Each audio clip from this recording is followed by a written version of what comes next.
If your Bluetooth on or off button is missing in Windows 11, don't worry. I'm going to walk you through the exact fixes step by step, starting with the fastest one. Okay, the very first thing we're going to do is use the Windows run box, and that is Windows key pressed together with R. We're going to type services.msc. Now, once we're here, we're looking for the Bluetooth support service, which we can see right here. If it says stopped, we want to start it again. But what we're going to do here is we're going to restart the service. So it says Bluetooth support service. I'm going to right click. I'll hit restart.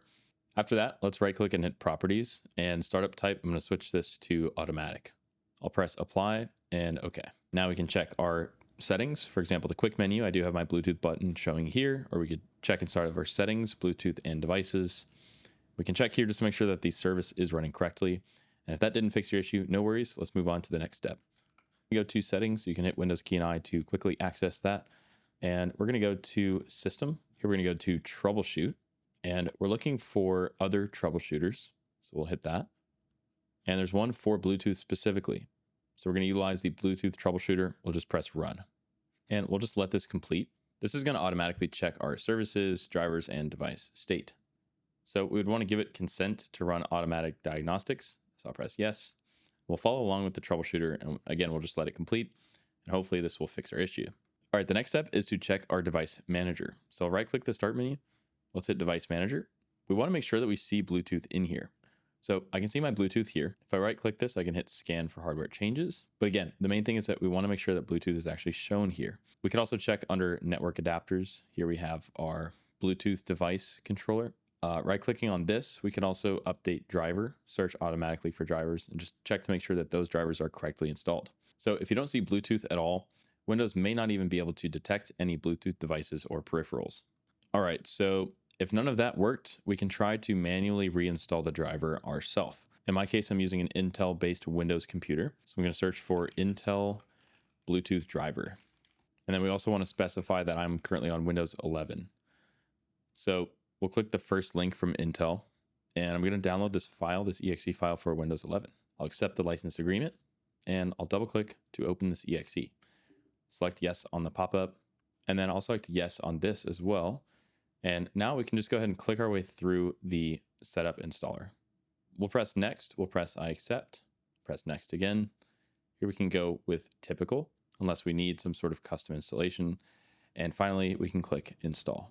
All right, guys, the next step is a fairly simple one, but it's worth checking nonetheless. And that is to always make sure that we are currently on the latest update for Windows, which we can see that mine was checked today at 10:05 a.m. So we're good to go there. Next up, we're going to utilize some commands from the command prompt to check for any potentially corrupt files. So I'll enter CMD as an administrator. The first one we're going to type is sfc/scan now. We'll let that run. Now, while this is loading, it's worth bringing up that some desktop computers, although rare, may not actually have Bluetooth. And we can check that again based on where we were earlier in the device manager. If we go underneath our network adapters, if we don't see Bluetooth here, it may be that our desktop computer actually doesn't have Bluetooth, which there is a solution for that. You can actually use an adapter that you can order something cheap from Amazon. So for example, I could search USB Bluetooth adapter for PC, and one of these dongles would do the trick. Now there's one other command that we want to try in our command prompt, and that is the DISM command, DISM/online/cleanup-image/restore health. So we'll run this command as well. If any core system files are damaged, these two commands that we ran in the prompt will help to resolve those. All right, so that's all for today's video. If the Bluetooth toggle is missing, it's almost always a service issue or a driver issue, or the hardware just isn't detected, and hopefully one of these steps from today's video will fix it. So that's going to do it for today's video. If you have any questions about any steps, please let us know in the comments below, and we'll get back with you as soon as we can. If you're interested in purchasing Windows 10, Windows 11, remote desktop licenses, or a wide variety of other Microsoft software at a great price, be sure to check out Indigo software. We'll have links down below. As our channel continues to grow, we're constantly looking for new video topic ideas. If you have any ideas of your own, we'd love to know what those are. Lastly, a like and subscribe would be greatly appreciated as it helps to support the channel. Thanks again for watching. We'll see you guys next time.